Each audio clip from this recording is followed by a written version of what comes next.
देखते हैं बच्चों क्वेश्चन नंबर सेकंड इसी एक्सरसाइज का। क्वेश्चन नंबर सेकंड पहले पढ़ लेते हैं। इसमें कहा है आंधी आने से पहले एक पेड़ टूट जाता है और टूटा हुआ भाग इस तरह मुड़ जाता है कि पेड़ का शिखर जमीन को छूने लगता है और इसके साथ 30 अंश का कोण बनाता है।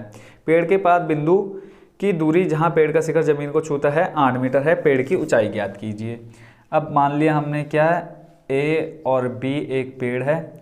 जब आंधी आई जोर से तो यहाँ से ये जो पेड़ का हिस्सा है टूट गया। ठीक है, अब ये यहाँ से हिस्सा जो टूट गया है नीचे गिर गया। अब ये कहीं ना कहीं ज़मीन को छू रहा है, तो जहाँ से ये ज़मीन को छू रहा है यहाँ से इस पेड़ के शिखर का जो दूरी दे रखी है 8 मीटर दे रखी है। इनका नाम दे देते हैं, जब ये बी है इसको हम दे देते हैं सी और इसको नाम दे देते हैं हम डी। और क्वेश्चन में देखो क्या बोला है, जहाँ पर इस ज़मीन को छू रहा है वहाँ पर इसके साथ 30 डिग्री का कोण बना रहा है। यहाँ पे कितने डिग्री का एंगल बन रहा है, 30 डिग्री का एंगल बन रहा है। और इसमें क्या दे रखा है, कुछ भी नहीं दिया और बोला है इस पेड़ की ऊंचाई निकालो। यानी हमें ये पता होना चाहिए और ये पता होना चाहिए। ये जो पेड़ है ए बी पेड़ है, आंधी आई टूट गया और जो हिस्सा है इसका सी डी बन गया। तो देखो हम क्या कर सकते हैं, यहाँ देखो हमें क्या दे रखा है, आधार दे रखा है, आधार दे रखा है। और ये देखो यहाँ एंगल बन रहा है तो ये हो जाएगा लंब, तो लंब बट्टे आधार। ठीक है, तो सबसे पहले हम लिख लेते हैं माना ए बी एक पेड़ है, क्योंकि ये रचना हमने की है, हमें बुक में नहीं दे रखी है, तो हम वो पहले लिख लेंगे। माना ए बी एक पेड़ है जो आंधी आने से टूट गया है, जिसका टूटा हुआ भाग कौन सा, सीडी जमीन को छूता है। जमीन को छूता है। अब निकालनी क्या है, अब यहाँ लिख लो ज्ञात करना है क्या, पेड़ की ऊंचाई ज्ञात करनी है, यानी ए बी निकालना है। अब कैसे निकालेंगे, अभी मैंने क्या कहा था बच्चों, देखो ये अब 90 डिग्री नहीं है, 90 डिग्री होता तो इसकी समभुजा कर्ण होती, अब नहीं है तो ये क्या हो जाएगा लंब बट्टे आधार। तो यहाँ से देख लो लंब बट्टे आधार। ठीक है, तो अब देखो लंब और आधार यहाँ आ जाते हैं हम। देखो लंब कहाँ पे है, लंब बट्टे आधार क्या है, tan थीटा। तो यहाँ लिख लेते हैं tan थीटा।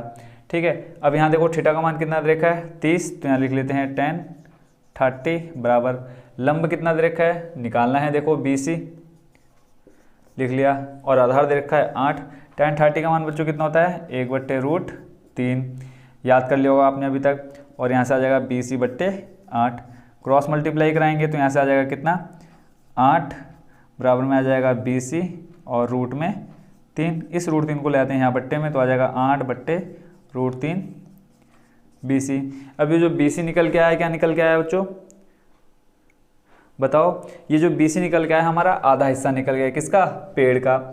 बाकी जो आधा हिस्सा है वो नीचे गिरा हुआ है। अब इसको निकालते हैं, तो अब ले लेते हैं वापस। देखो अब हमारे पास क्या है, BC निकल गया यानी ये निकल गया। अब ये बट्टे ये कर लेते हैं, या ये बट्टे ये, कुछ भी कर सकते हो आप यहाँ पे। तो अब ले लेते हैं इसको, अगर हम यहाँ देखो एंगल यहाँ है तो ये हो जाएगा हमारा लंब, तो ये क्या हो जाएगा कर्ण। तो यहाँ लिख लेते हैं कर्ण। अब चाहे बट्टे में आप क्या ले लो, आधार ले लो चाहे लंब ले लो, तो यहाँ हम ले लेते हैं कर्ण बट्टे लंब। ये आप पे डिपेंड है कि आप क्या लेना पसंद कर रहे हैं। देखो कर्ण है, ठीक है, कर्ण निकालना है। अब हमें लंब भी दिया है आधार भी दिया, तो चाहे आप लंब रख लो चाहे आधार रख लो, मान हमारा क्या आना है, बराबर आना है। तो ले रहे हैं हम कर्ण बट्टे लंब। तो यहाँ देख लो कर्ण बट्टे लंब किस में आ रहा है बच्चों, कर्ण बट्टे लंब किस में आ रहा है, कॉसेक थीटा में। तो यहाँ से ले लेते हैं हम क्या, कॉसेक थीटा। एंगल हमारा सेम रहेगा कितना, कॉसेक 30। अब यहाँ से कर्ण निकालना है यानी CD निकालना है, बट्टे लंब हमारा क्या है इसमें, देखो लंब अभी हमने निकाला कितना, 8/√3। ठीक है, ये √3 चले जाएगा सबसे ऊपर। कॉसेक 30 का मान बताओ जल्दी से कितना होता है बच्चों, मैं भी कंफर्म कर लेता हूँ कॉसेक 30 का मान एक बार। कॉसेक 30 का मान होता है बच्चों 2। ठीक है, तो यहाँ से हम रख देते हैं 2। अब इस √3 को ले जाएंगे हम सबसे ऊपर, तो हो जाएगा √3 CD और बट्टे में देखो 8 है ठीक है। जब यहाँ से क्रॉस मल्टीप्लाई कराएंगे तो हो जाएगा 8 दूनी 16 बराबर में आ जाएगा √3 CD। √3 इधर हमें देखो CD का मान निकालना है, CD का मान निकालेंगे तो यहाँ से आ जाएगा देखो 16/√3 CD इक्वल टू में क्या आ जाएगा हमारे पास CD। ठीक है। अब ये CD हमारा ये आधा हिस्सा निकल गया, उससे पहले हमने निकाला था BC। अब इन दोनों को जोड़ देंगे तो यहाँ पे लिख सकते हैं हम कि AB बराबर हो सकता है क्या, एक तो लिख लेंगे हम क्या CD प्लस BC, यानी BC आधा हिस्सा पेड़ का ये हो गया और CD आधा हिस्सा ये हो गया। दोनों के मान अभी हमने निकाल लिए, CD का भी हमने निकाला कितना 16/√3 प्लस BC 8/√3। अब बच्चों हम जोड़ क्यों रहे हैं, क्योंकि आधा हिस्सा ये है और आधा हिस्सा ये है, इसलिए हम इसको जोड़ रहे हैं। हर सेम है, बराबर है तो आ जाएगा बट्टे में √3। 16 और 8 को जोड़ेंगे कितना आ जाएगा 8 और 6 हो जाएगा 14, तो आ जाएगा कितना 24/√3। अब यहाँ हर का परिमेय देखो आंसर आप यहाँ भी छोड़ सकते हो, AB तो आ गया, पेड़ की ऊंचाई आ गई कितनी 24/√3। तो यहाँ से आप आगे और थोड़ा सा सॉल्व कर सकते हो, तो यहाँ लिख लेंगे हर का परिमेयकरण करने पर, हर का परिमेयकरण क्या होता है बच्चों, जो हर होता है उसको हम ले जाते हैं गुणा और भाग में। तो यहाँ से आ जाएगा AB 24/√3 गुणा में आ जाएगा √3/√3। अब देखो √3 की गुणा √3 से कराएंगे कितना आ जाएगा √3 से √3 की गुणा कराएंगे तो बट्टे में कितना आ जाएगा 3, ऊपर आ जाएगा 24√3। इसको सॉल्व करेंगे 3 7 21 3 8 24, तो आंसर निकल के आएगा हमारा कितना 8/√3।